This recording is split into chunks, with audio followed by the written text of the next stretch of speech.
প্রতিদিনের চিন্তা ও প্রার্থনা।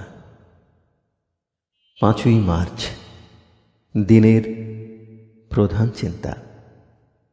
সাধুত্বের চর্চা করিয়া এবং আপন চেতনাকে বদলাইয়া মানুষ সত্যিই নিজেকে সদ্রূপ সম্পন্ন করিতে পারে। মুখস্থ করা যায়, তুমি যবে রহ দূরে, এই গৃহ আমার হয় যে শীতার্ত আঁধারময়। জ্যোতিহীন তোমা বিনা এ অন্তরের আলোক আমার। স্পন্দনবিহীনে জীবন মোর, যবে তুমি ছাড়ো মোর গৃহ।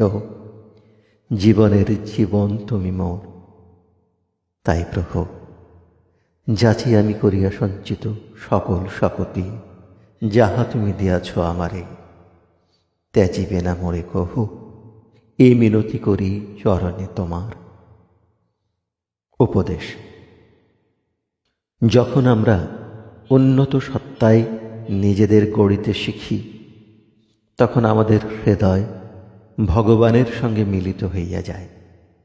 শ্রী ভগবানের সহিত মিলিত না হইলে আমরা নিজেরাও কখনো সুখী হই না, বা অন্য কাহাকেও সুখী করিতে পারি না। তিনি যে আমাদের পরম আত্মীয়, এই ভাব থাকা চায়। সেই পরম পুরুষের সঙ্গে আন্তরিক সম্পর্ক স্থাপন করিয়া তাহার সঙ্গে আমরা ঘনিষ্ঠতা অনুভব করিব। আমরা যদি ধর্মকে সত্যিই গ্রহণ করি, তবে তাহাকে সকলের উপরে স্থান দিতে হইবে, নতুবা জীবনে ধর্মের কোনো মূল্য থাকে না। মানুষকে নিজের পায়ে দাঁড়াইতে হইবে এবং প্রমাণ করিতে হইবে যে সে নিজের বরণীয় আদর্শের প্রতি অনুরাগী এবং একনিষ্ঠ। প্রার্থনা।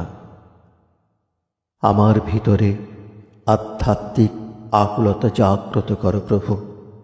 আমি যেন অক্লান্তভাবে সত্যের সন্ধানে আগ্রহী হই। সমগ্র হৃদয় মন দিয়া যেন আমি ভগবানের সেবা করিতে পারি।